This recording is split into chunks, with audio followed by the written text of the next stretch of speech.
৩৭ দিন পর যাত্রী নিয়ে ছুটল মেট্রো রেল। ৩৭ দিন বন্ধ থাকার পর সপ্তাহে প্রথম কর্মদিবস রোববার ২৫ আগস্ট থেকে যাত্রী সেবা দেওয়া শুরু করেছে মেট্রো রেল। সকাল ৭টা ১০ এবং ৭টা ২০ উত্তরা উত্তর মেট্রো রেল স্টেশন থেকে দুটি ট্রেন মতিঝিলের উদ্দেশ্যে ছেড়ে যায়। এর আগে শনিবার ২৪ August Dhaka mash rapid transit development প্রজেক্টের লাইন ৬ অতিরিক্ত প্রকল্প পরিচালক মোহাম্মদ জাকারিয়া জানিয়েছিলেন, গত বৃহস্পতিবার থেকে শনিবার পর্যন্ত মেট্রো রেলের ট্রায়াল অর্থাৎ পরীক্ষামূলকভাবে চালানো হয়েছে। এতে রোববার মেট্রো রেল চালু করা সম্ভব হবে। কোটা সংস্কার আন্দোলনের সময় গত ১৮ জুলাই মিরপুর ১০ নম্বর গোল চত্বরে পুলিশ বক্সে অগ্নিসংযোগ করা হয়। এতে ওই দিন বিকাল ৫টায় মেট্রো রেলের চলাচল বন্ধ করে দেয় কর্তৃপক্ষ। এরপর দিন মিরপুর ১০ ও কাজীপাড়া স্টেশনে ভাঙচুর চালায় দুর্বৃত্তরা।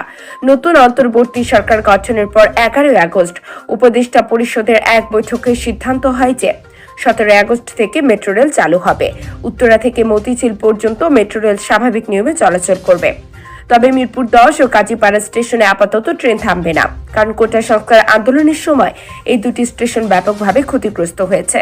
এরপর ১৫ আগস্ট ডিএমটিসিএল সচিব মোহাম্মদ আব্দুর রৌফের সই করা সংবাদ বিজ্ঞপ্তিতে ১৭ আগস্ট থেকে মেট্রো রেল চালু সম্ভব হচ্ছে না বলে জানানো হয়।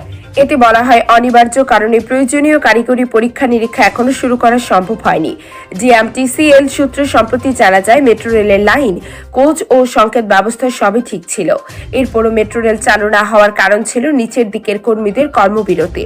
বড় কর্মকর্তারা বাড়তি সুবিধা নিচ্ছেন, এমন অভিযোগ এনে কর্মবিরতিতে যান মেট্রো রেলের কর্মচারীরা। এজন্যই কারিগরি কোনো সমস্যা না থাকার পরও মেট্রো রেল চলাচল বন্ধ ছিল।